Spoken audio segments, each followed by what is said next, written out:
For the time-pressed executive.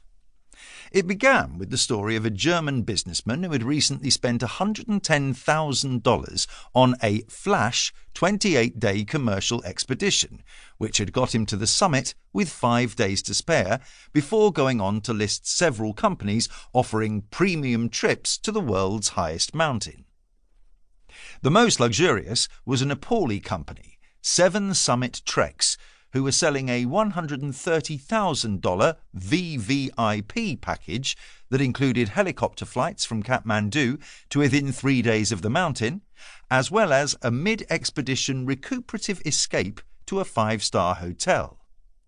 The VVIP package included a 1-to-1 mountain guide to client ratio and the services of 3 Sherpas, a personal cook and a photographer. It was, as their website proclaimed, specially designed for those who want to experience what it feels like to be on the highest point on the planet and have strong economic background to compensate for your old age, weak physical condition, or your fear of risks. What, you wonder, would Hillary and Tenzing, the first men to reach the summit, have made of 7 Summits package? Or, going further back, what would George Mallory, the Galahad of Everest, have thought? When, in 1923, Mallory was pressed by a reporter from the New York Times to explain why anyone would risk their life on Everest, he replied cryptically, "Because it's there." Is today's answer, "Because I can afford to"? Or, "Because I've got 2 weeks in May between business conferences and a hostile takeover"? It's quite extraordinary to write a sentence like that, but there's no doubt that over the last 30 years, Everest's reputation has changed. Long queues of climbers on the Lhotse Face, lurid tales of frozen corpses and piles of high-altitude trash.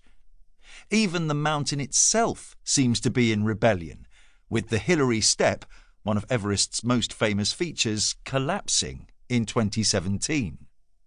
Today, for many mountaineers, Everest has become a symbol of excess and greed, a playground for the rich and occasionally foolish, the ultimate trophy mountain, instead of the ultimate challenge. It was not always thus.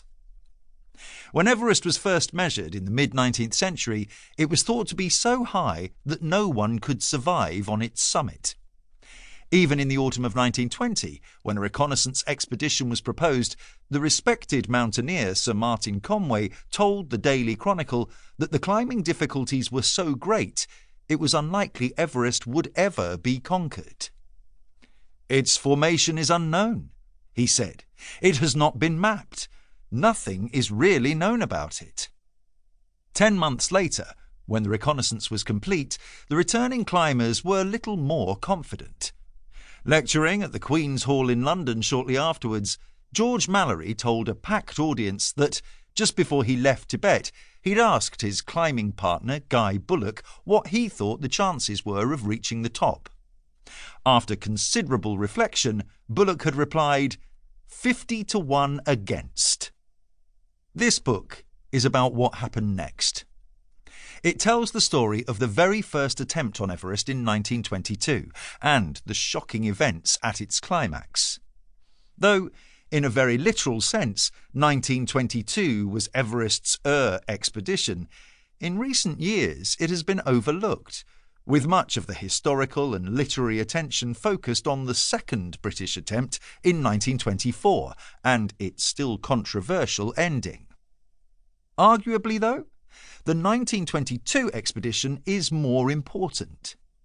It set the style of big expedition, siege-style mountaineering, with large teams and multiple camps, which would persist for decades to come. It marked the beginning of the oxygen controversy that would dog Himalayan expeditions until the 1970s. It created the link between the Sherpa people and Everest, which has turned their name into a global brand. And it elevated George Mallory into an international hero, whose actions and writings have become a crucial part of Everest's mythology. For principal source material, I have drawn upon the thousands of mostly